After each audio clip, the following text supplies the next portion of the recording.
Yo, my friends, welcome back to Frog Boy X1 Gaming. I'm Andrew, and today we are going to be talking about something pretty seriously. Yes, you read the title, and I stand by that. AMD is simply just a better GPU for gaming, especially with Unreal Engine 5 games. So, I mean, you guys are probably thinking, like, what are you talking about, Frog? And look, I've tested from the 5050 all the way up to the 5090 now. I have the RTX 5090, I have a 5050, 5060 Ti, I had a 5060, 5070 Ti, pretty much all of them a 5080. So I've tested basically all of them.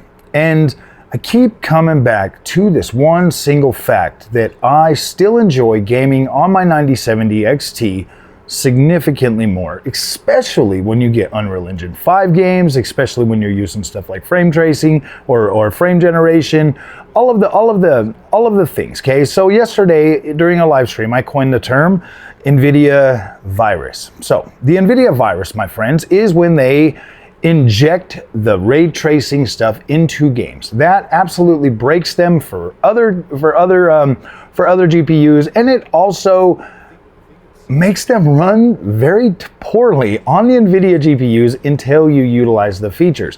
Now, Daniel Owens yesterday did a video showing the 9070 XT running next to the 5070 Ti, and it shows just how much better the AMD GPUs can compute our Unreal Engine 5. They just do. That is a fact. It is not anything that's disputable. That has literally been consistent with all of my testing across the board, across multiple GPUs, even from the 9060 XT 8 gigabyte all the way up to the 9070 XT. That has just been a consistent theme throughout the gaming. And man, I love just how consistent and smooth Unreal Engine 5 runs on the AMD GPUs versus how it runs on the NVIDIA ones. And that is a very true fact. Look, the 5090 is a beast. It is the absolute max power you can get, and nobody should have to spend that much money, $2,600, just to be able to play, just to be able to have an NVIDIA experience that absolutely decimates the AMD experience. Now, I'm being honest, I'm being real, and I'm being truthful with you. Not even the 5080 was a big enough jump over 9070 XT for me to be like, yeah, dude, I love 5080. 5080 is a good card. Look, if you're an NVIDIA enthusiast and you love NVIDIA and you're never going to give AMD a try, cool. I have respect for you. Like I do. Like I do respect your decision. I respect the fact that you are committed to the experience that you love, that gets you by. But then we go back to the games, my friends, the games. And this is something that will always bug me. And I'll always stand up against this nonsense, because whether you like it or not, this generation is all about features, okay? AMD stopped short with the 70 class card. The 9070 XT is an absolute beast. It does give you an experience comparable to last generation's top-end cards from AMD, and damn near pretty close to the top-end cards from NVIDIA. Like, it really does rival the 7900 XTX as well as 4080 Super. And it sometimes can like nip at the heels of a 4090, my friends. Like, the 9070 XT is an incredible GPU.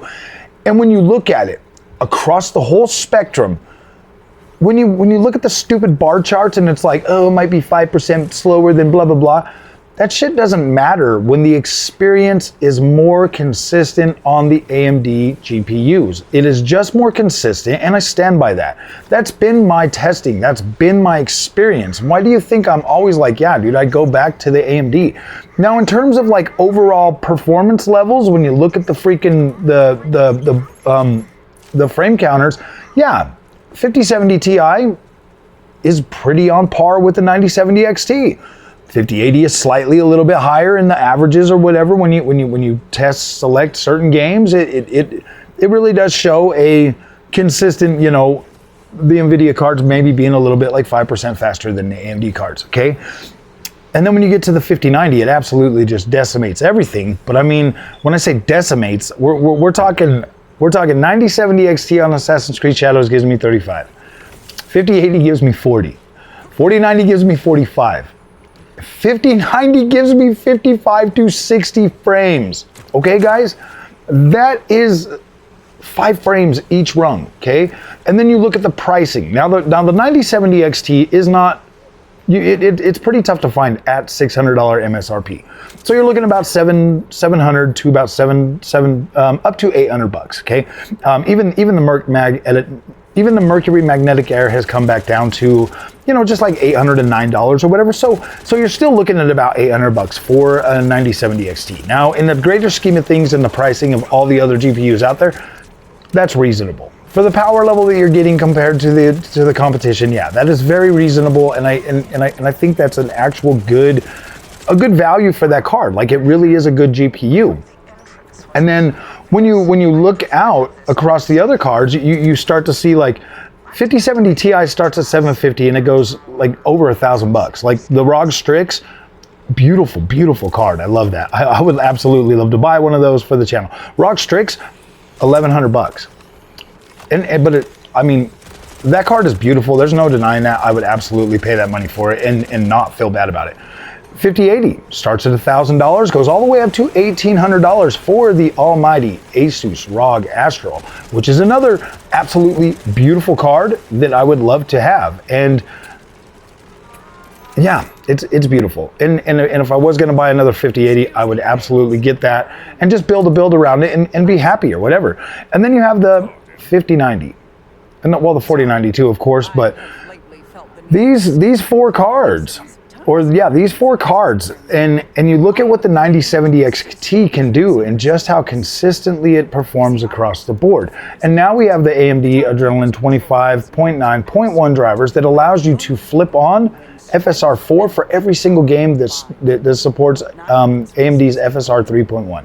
So if it supports 3.1, you can automatically just flip it on and whitelist it yourself, so you're not waiting anymore. As long as the game launches with 3.1, you automatically get access to FSR 4.02, which is the better version of FSR. And then later this year, you'll be getting Redstone for that AMD experience that is going to pretty much hopefully match the features of ray reconstruction, being able to get a little bit better performance out of path tracing, stuff like that. And once that happens, then that's going to add more value to the already amazing RDNA 4 9070 XT.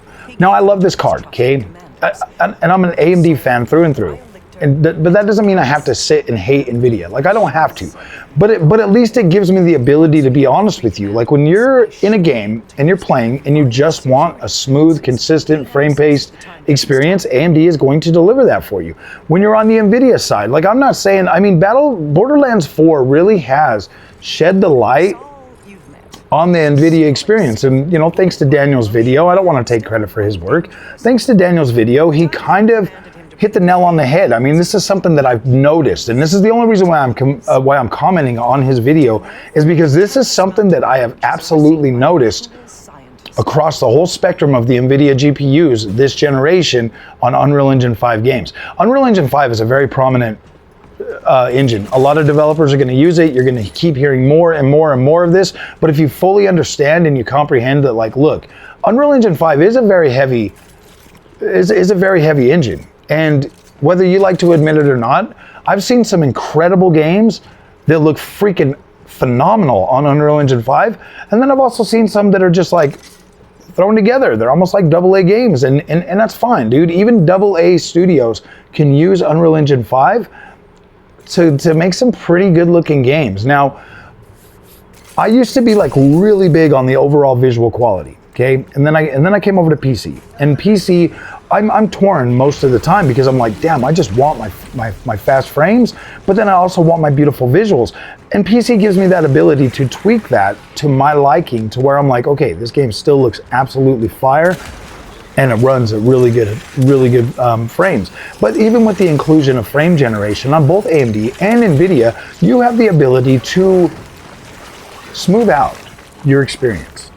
You have the ability to smooth out your experience, and as long as you're as long as you're not super sensitive to the experience that you get while utilizing frame generation, that could make or break your experience. But for me, it absolutely increases and enhances the overall experience that I'm already getting. So when I turn on frame generation and I'm like, yeah, this is great, it really is good. And then you get over to like something like the 5090, guys. The 5090, what a freaking monster that GPU is.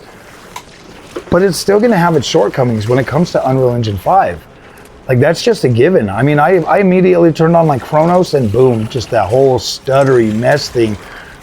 I got on the 9070 XT on that game and I was like, holy shit, this is so smooth. But what do? I'm not trying to create division on the channel anymore. I'm not trying to do that. But the 9070 XT delivers a smoother experience. I tried Hell Is Us. I got Hell Is Us running fairly decently on the 5090. It ran great, whatever, you know, turning on the features, whatever, it runs great. Put it on the 9070 XT, turn it all on, and damn, it's just a smoother overall experience on that 9070 XT, my friends. So whatever you guys want to say, or however you guys are feeling, like, let's address the issues that, like, look, NVIDIA has an overhead problem.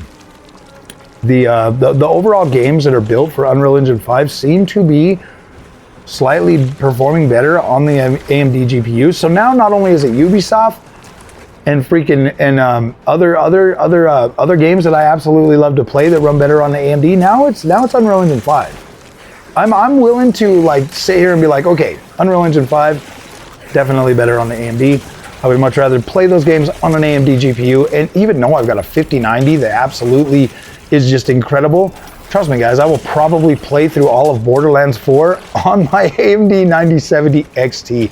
I just tested a little bit of it on the ROG Ally and I was like, oh boy, it was kind of playable, but then it fell apart when I got into the open world, so I was like, oh, I don't know. But yeah guys, pick up the 9070 XT. I recommend that card, especially if you're going to be buying a lot of these Unreal Engine 5 games. Grab the 9070 XT. I think that you're going to appreciate that smoother overall experience, as opposed to having like a janky experience with the NVIDIA cards, guys. And trust me, this is not to be divisive. It's just honest truth, man. And my testing is showing that. Daniel Owens is showing that. I'm pretty sure everybody else is going to start showing that. It's almost like UE5 just runs better on RDNA, and that's fine, man. It's the ray tracing games run better on NVIDIA, but I guarantee that there's more UE5 games that people would rather play smoothly than with a janky experience. So, all right, guys, we'll see you in the next one. Thank you so much for watching, and have a good day.